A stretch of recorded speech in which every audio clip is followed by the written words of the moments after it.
Please welcome to speak to us the funniest man on earth, a performer of legendary comic genius, a children's book author of profound depth, an individual of enormous compassion who is doing so much to make our world a better place, the great Jim Carrey.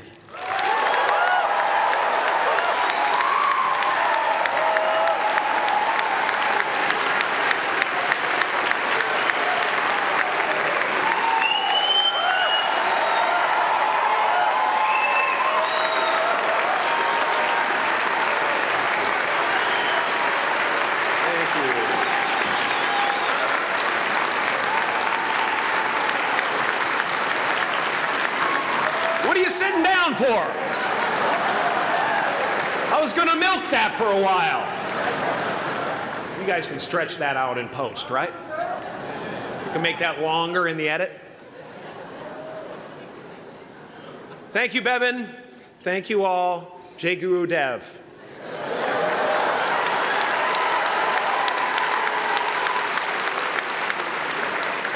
I brought one of my paintings to show you today.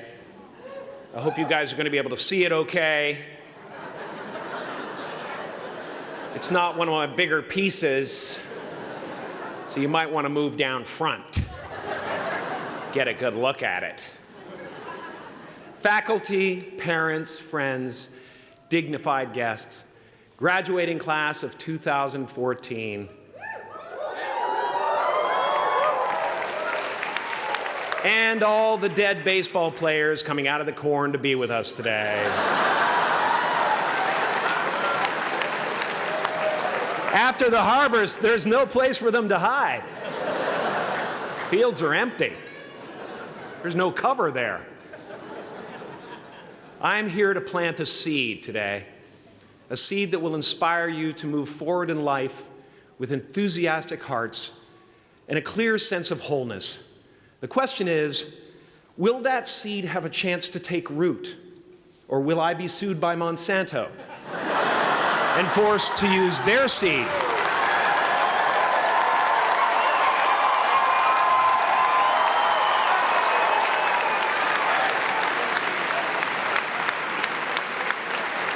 Which may not be totally Ayurvedic. Excuse me if I seem a little bit low energy today, whatever this is. I slept with my head to the north last night. Oh man! Oh man! You know how that is, right, kids? Yeah. Woke up right in the middle of Pitta, couldn't get back to sleep till Vata rolled around. Crazy.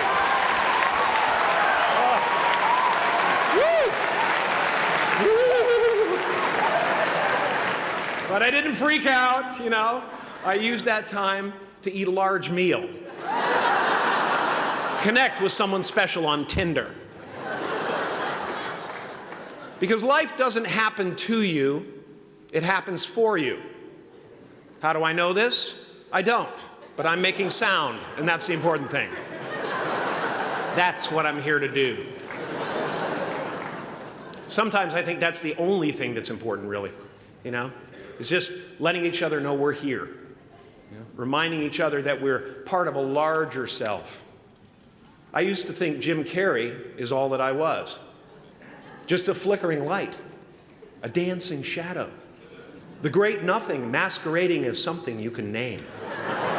Seeking shelter in caves and foxholes dug out hastily, an archer searching for his target in the mirror, wounded only by my own arrows, begging to be enslaved, pleading for my chains, blinded by longing and tripping over paradise.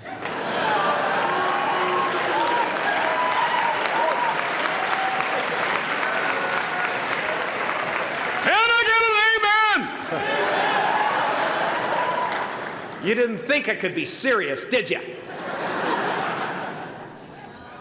I don't think you understand who you're dealing with. I have no limits.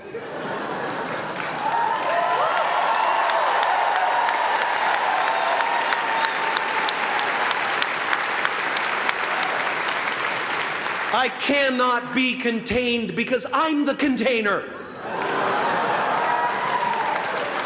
You can't contain the container, man. You can't contain the container. I used to believe that who I was ended at the edge of my skin, that I had been given this little vehicle called a body from which to experience creation. And though I couldn't have asked for a sportier model, it was, after all, a loaner and would have to be returned. Then I learned that everything outside the vehicle was part of me too. And now I drive a convertible.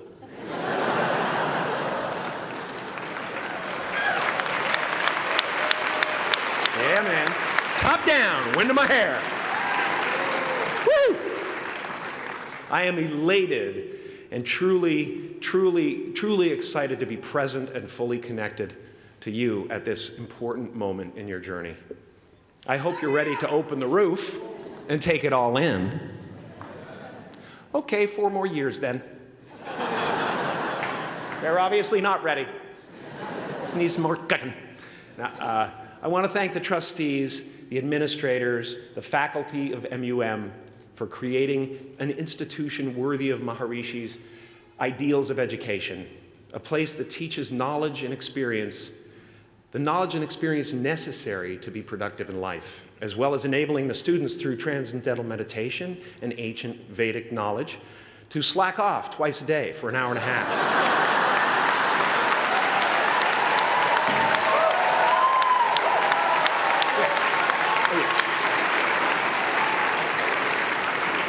Don't think you're fooling me.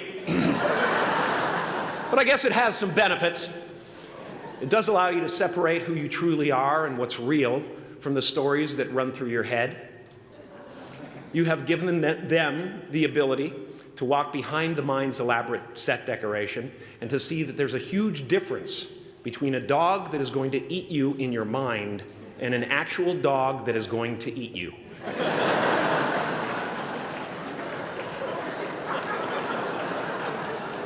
That may sound like no big deal, but many never learn that distinction. And they spend a great deal of their lives living in fight or flight response. I'd like to acknowledge all of you wonderful parents. Way to go. What a fantastic job you've done. For your tireless dedication, your love, your support, most of all, for the attention that you paid to your children. I have a saying, beware the unloved, because they will eventually hurt themselves or me. But when I look at this group here, you know, I feel really safe. I do. I'm just going to say it. My room is not locked. My room is not locked. No doubt some of you will turn out to be crooks. But white-collar stuff, you know, Wall Street, that type of thing, you know, crimes committed by people with self-esteem. Stuff parents can still be proud of in a weird way.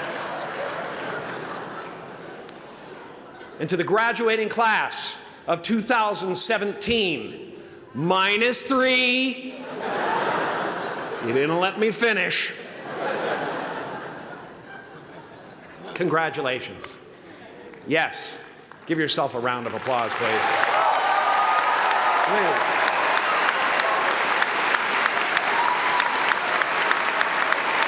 Yeah.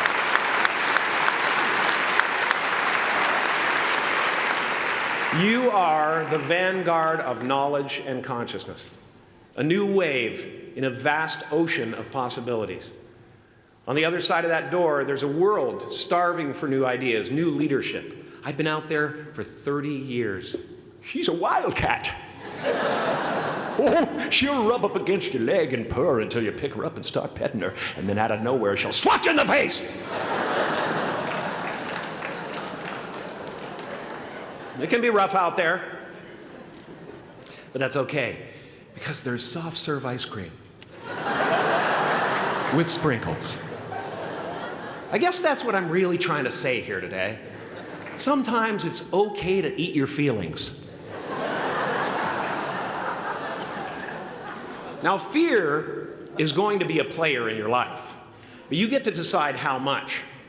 You can spend your whole life imagining ghosts, worrying about the pathway to the future, but all there will ever be is what's happening here, and the decisions we make in this moment, which are based in either love or fear. So many of us choose our path out of fear disguised as practicality. What we really want seems impossibly out of reach and ridiculous to expect, so we never dare to ask the universe for it. I'm saying I'm the proof that you can ask the universe for it. Please.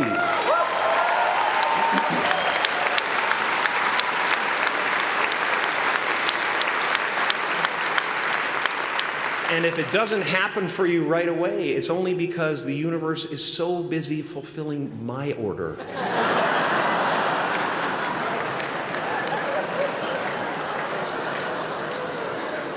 Party size! My father could have been a great comedian, but he didn't believe that that was possible for him. And so he made a conservative choice. Instead, he got a safe job as an accountant. And when I was 12 years old, he was let go from that safe job. And our family had to do whatever we could to survive. I learned many great lessons from my father, not the least of which was that you can fail at what you don't want. So you might as well take a chance on doing what you love.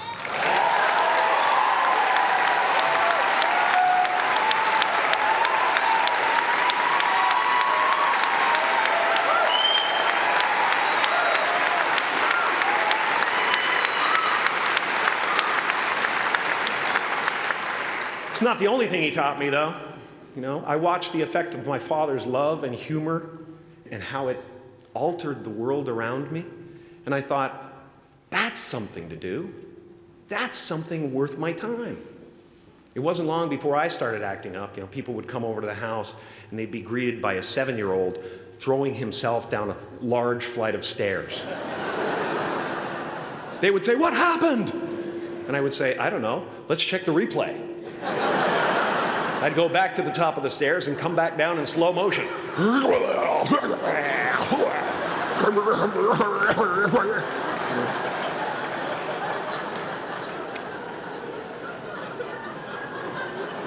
It was a very strange household. My father used to brag that I wasn't a ham, I was the whole pig. And he treated my talent as if it was his second chance. When I was about 28, after a decade as a professional comedian, I realized one night in LA that the purpose of my life had always been to free people from concern, just like my dad. And when I realized this, I dubbed my new devotion the Church of Freedom from Concern. The Church of FFC.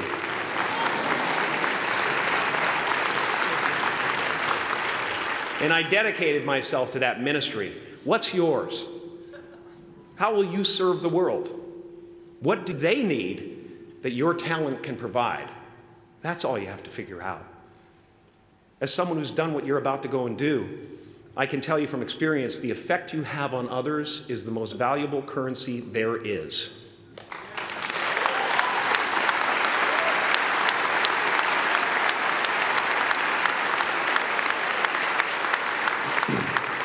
Because everything you gain in life will rot and fall apart, and all that will be left of you is what was in your heart.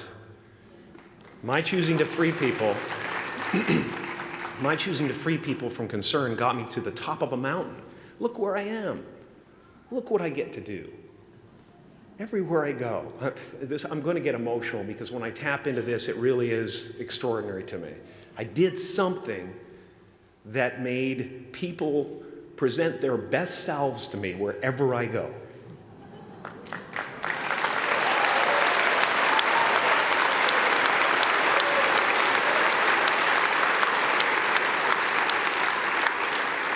I am at the top of the mountain, and I was, and the only one I hadn't freed was myself, and that's when my search for identity deepened. I wondered who I'd be without my fame. Who would I be if I said things that people didn't want to hear? Or if I defied their expectations of me? What if I showed up to the party without my Mardi Gras mask and refused to flash my breasts for a handful of beads? I'll give you a moment to wipe that image out of your mind. But you guys are so ahead of the game. You already know who you are.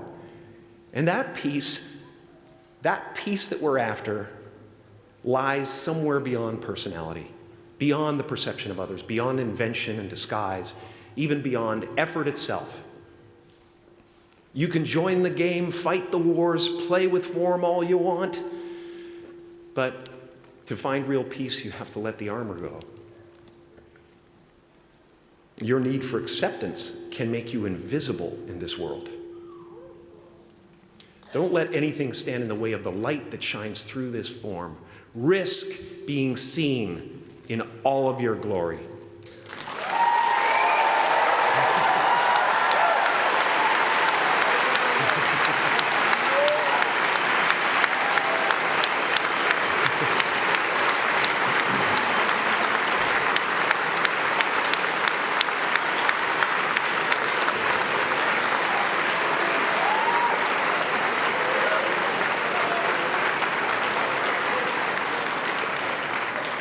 It's not big enough. This painting is big for a reason. It's called high visibility. It's about picking up the light and daring to be seen. Here's the tricky part. Everyone is attracted to the light. The party host up at the top, who thinks unconsciousness is bliss and is always offering to drink from the bottles that empty you. Misery below her. Despises the light, can't stand when you're doing well, wishes you nothing but the worst. The Queen of Diamonds, under him, needs a king to build her house of cards. And the hollow one down bottom there will cling to your leg and say, please don't leave me behind, for I have abandoned myself. Even those who are closest to you and most in love with you, the people you love most in the world, will find clarity confronting at times. This painting took me thousands of hours to complete. And when I was finished, thank you, thousands of hours, yes. I'll never get them back. I'll never get them back. I worked on this for so long. I was weeks and weeks like a madman alone on a scaffolding. And when I was finished, one of my friends said, this would be a cool blacklight painting. So I started over.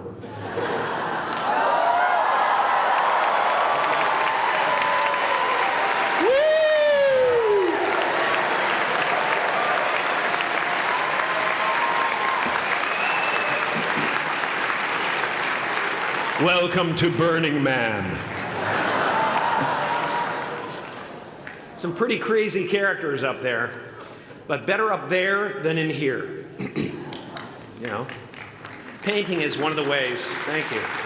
Painting is one of the ways I free myself from concern, a way to stop the world through total mental, spiritual, and physical involvement.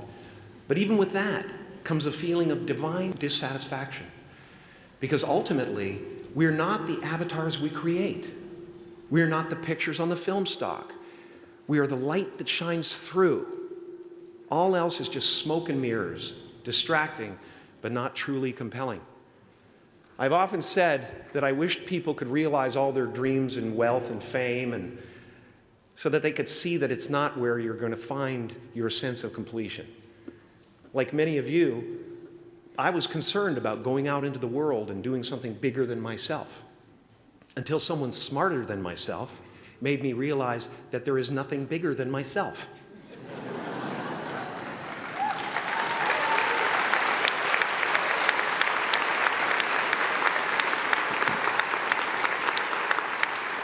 My soul is not contained within the limits of my body. My body is contained within the limitlessness of my soul. One unified field.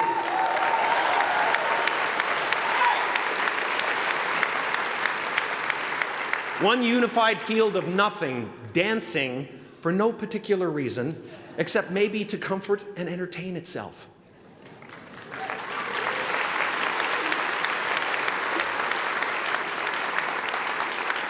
As that shift happens in you, you won't be feeling the world, you'll be felt by it. You'll be embraced by it. Now I'm always at the beginning. I have a reset button, and I ride that button constantly. Once that button is functioning in your life, there's no story that the mind could create that will be as compelling. The imagination is always manufacturing scenarios, both good and bad, and the ego tries to keep you trapped in the multiplex of the mind.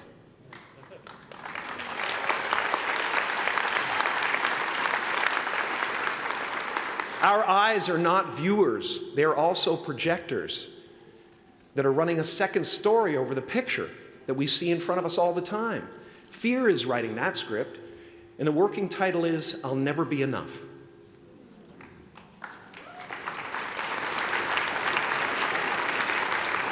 Are you going to look at a person like me and say, how could we ever hope to reach those kind of heights, Jim? How can we make a painting that's too big for our home? How do you fly so high without a special breathing apparatus? This is the voice of the ego. And if you listen to it, there will always be someone who's doing better than you. No matter what you gain, ego will not let you rest. It will tell you that you cannot stop until you've left an indelible mark on the earth, until you've achieved immortality. How tricky is this ego that it would tempt us with the promise of something we already possess?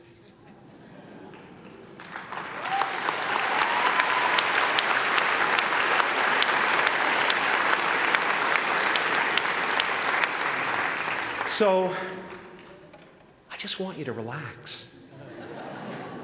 You know, that's my job. Relax and dream up a good life. I had a substitute teacher from Ireland in the 2nd grade that told my class during morning prayer that when she wants something, anything at all, she prays for it and promises something in return, and she always gets what she wants. Well, I'm sitting at the back of the classroom, you know, thinking, wow, my family can't afford a bike, you know. So I went home and I prayed for one. And I promised I would recite the rosary every night in exchange. Broke that promise. But 2 weeks later, I got home from school to find a brand new Mustang bike with a banana seat and Easy Rider handlebars. Yeah. From fool to cool. My family informed me that I had won the bike in a raffle that a friend of mine had entered my name in without my knowledge whatsoever. So that type of thing has been happening to me ever since. As far as I can tell, it's just about letting the universe know what you want and working toward it while letting go of how it comes to pass.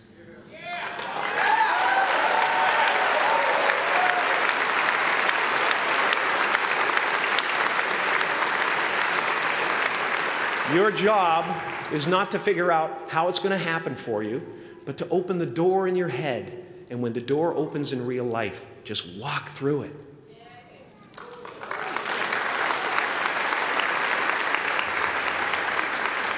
And don't worry if you miss your cue, because there's always doors opening. They keep opening. And when I say life doesn't happen to you, it happens for you, I really don't know if that's true. I'm just making a conscious choice to perceive challenges as something beneficial so that I can deal with them in the most productive way. You'll come up with your own style. That's part of the fun. Oh, and why not take a chance on faith as well?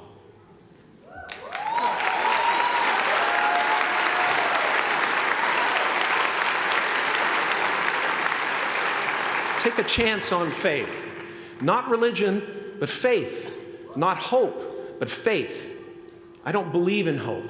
Hope is a beggar. Hope walks through the fire, and faith leaps over it.